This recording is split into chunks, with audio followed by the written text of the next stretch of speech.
Okay, good morning, everyone. Very happy to be here. I'd like to thank the organizers for inviting us. It's not very good to be the last speaker in the last panel. I try to make it as brief as possible.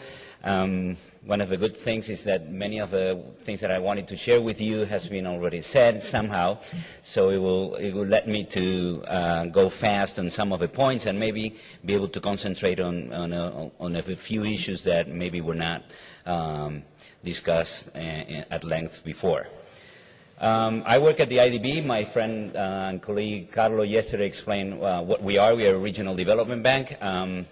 We work only in Latin America. I work in one of our field offices in Buenos Aires, in Argentina, and mostly in the design and monitoring of innovation and cluster programs throughout Latin America. And I have responsibility for what we call the Southern Cone, the southern part of Latin America. This is what I'd like to share with you, explain a little bit what is the structure of cluster programs in Latin America and the Caribbean, what is the role of different institutions in each of these cluster programs. I'll skip the knowledge products. We can discuss that later, the things that we are producing at the bank that we can share with you. I thought it was learning from global experiences. You will be interested in this, and we can discuss that, but I won't have time to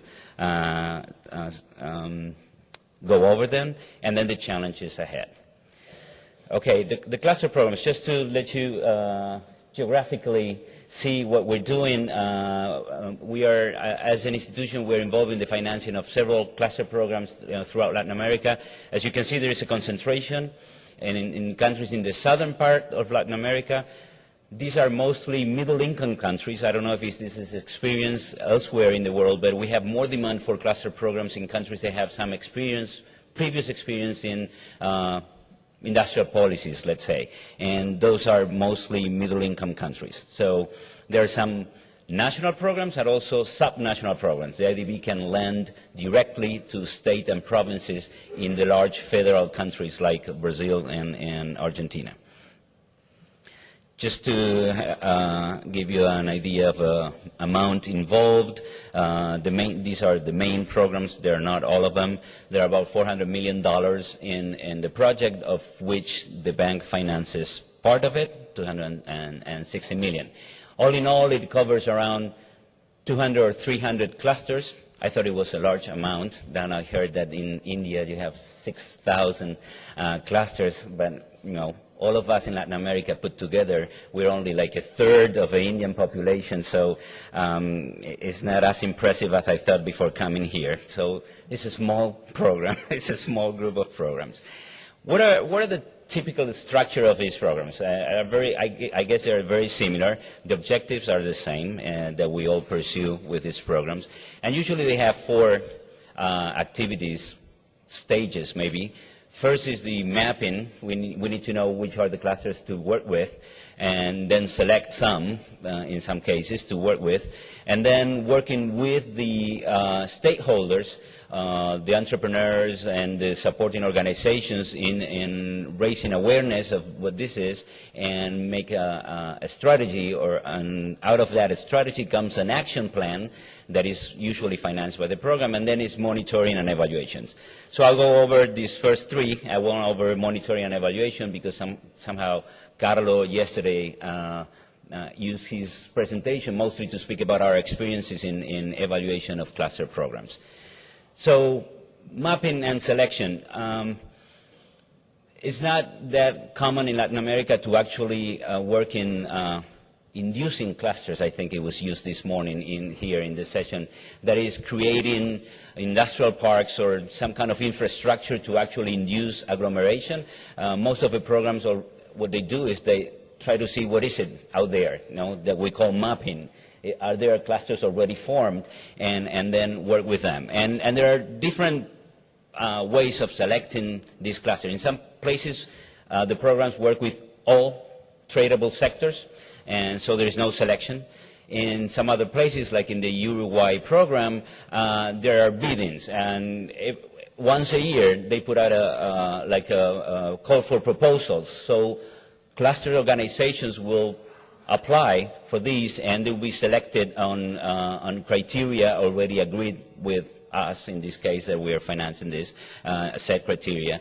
In other cases, there is an international consultant firm hired to do the mapping and also to present a proposal of which are the clusters that have more potential in whatever variable that government is interested in, export potential, growth potential, employment potential, and then the government says, yes, I like it what the company is proposing, or no, or I take 10 of these 15. And the last case, sometimes in the design process, we see all the data. The IDB sit down with the government or local government, and we see all the data, and we analyze the possibilities, and the country proposes to work with these first 10 clusters, and that's how we do it. Then this is part that we think is very, very important. When we started to work with these programs, first in Brazil, which is a country in Latin America that started earlier to work with clusters, probably in the 1990s, they used a bottom-up approach that we favor. But mostly what they did is just go to the region or to the territory and come back with a shopping list. What is it that you want? They will ask the entrepreneurs and the businessmen. And usually businessmen, they do have important information, but sometimes they don't know exactly what they need. They will, the first thing will be lower taxes and more credit, cheaper credit, and sometimes they have some problems to see structural constraints that are affecting them. So what we favor in this is first this, what we call sensibilización in Spanish, which it will be translated as raising awareness, to explain to the stakeholders what is involved. Why is it good to work in a cluster fashion? What are the interests that are common to all players? And this is a very important part. And in the programs that wanted to skip this part, they failed. And you find entrepreneurs talking about clusters and public goods, but they don't know exactly what they're talking about. They just heard it, and they think there's money involved, public money involved, and they jump in, but not knowing exactly what is it that they're committing themselves to. So sometimes it takes 1-2 years, this part. Sometimes there are a lot of conflicts among stakeholders, so the first 2 years is just getting them to sit in the same table and sort out the things that they will be still fighting about and set them aside and concentrate on the things that they have common interest in. So this is we think is a very important part. And usually there are three main actors: the public sector, the ones who are providing the financing, an external consultant, usually a firm that helps them to see the strategy behind it, brings the benchmarking from elsewhere in the world, and try to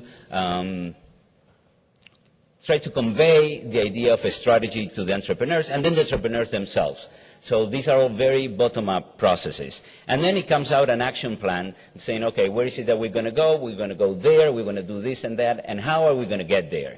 And the action plan is what the program usually actually finances. Sometimes it's financed by the program, or sometimes the action plan identifies missing public inputs that other organizations in the state, especially if it's a more developed area, other public agencies can provide the funding.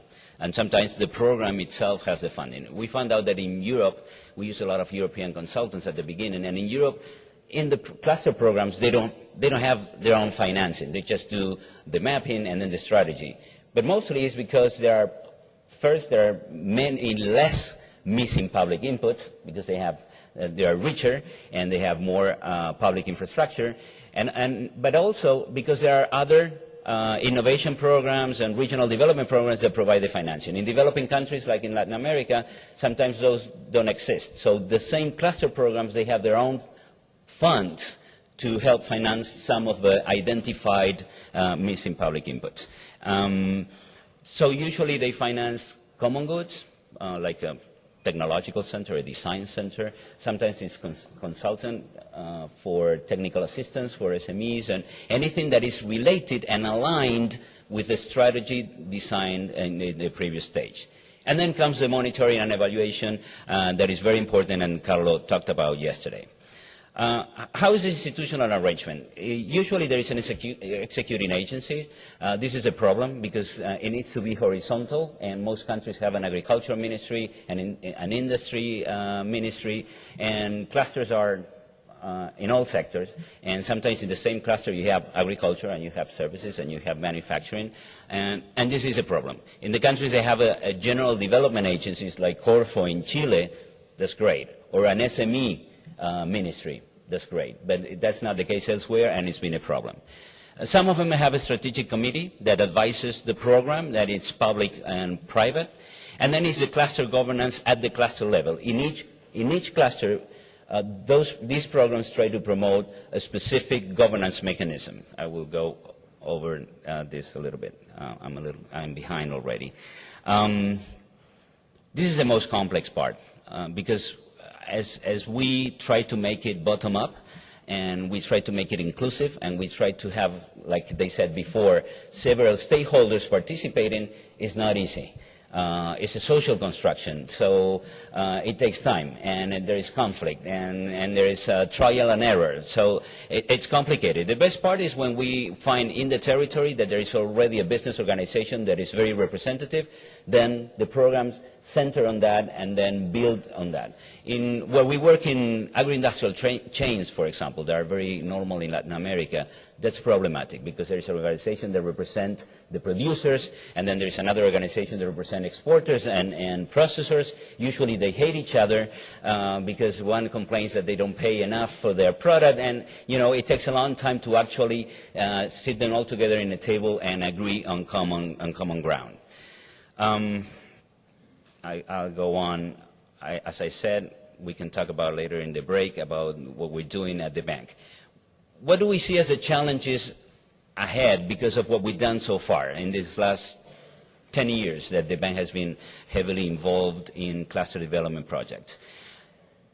I divided it in two separate sets. One is at the level of a cluster program, not the execution. First is institutional setting. As I mentioned before, you need a very effective horizontal development agency to be able to implement these programs. And these programs are very demanding in terms of quality of implementation, and that is a problem. And we, in some countries, we don't find our counterpart institution, and so programs go slow, and they're not a failure, but they go slower than they should go. The second challenge is monitoring and evaluation. Carlo explained yesterday, and I'm sure you all work in this, and you know how hard it is to actually evaluate these programs, and to evaluate in a way that finance ministries or our chief economists in the IDB will happily accept that this is money well spent. And sometimes the results of evaluations that are econometric in base, and they show you that they have good results in salaries, jobs, exports, they don't tell you much about how to do it well. They just tell you whether they work or not. So you need to do other stuff to actually learn from what you're doing.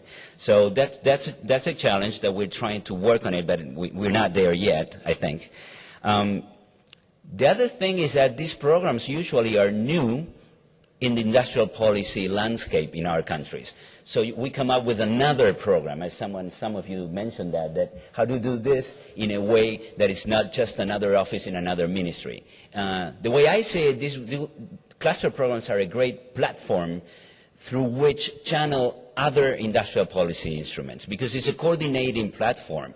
And some countries understand this, and they have it as the main stand of their industrial policy or regional development policies, but most countries don't.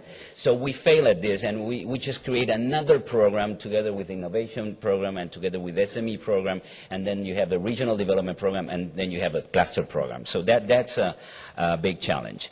And the other thing is that we need to learn from each other, and we're trying to create a learning community in Latin America. And finally, at the cluster level, as I said, you need, in the territory when you're actually working, local governments, local public development institutions tend to be weak. And that's why we are developing countries. Otherwise, we won't have any problem. They're weak. And then you need to work with these programs that are so demanding and with weak public and private institutions. That's a problem.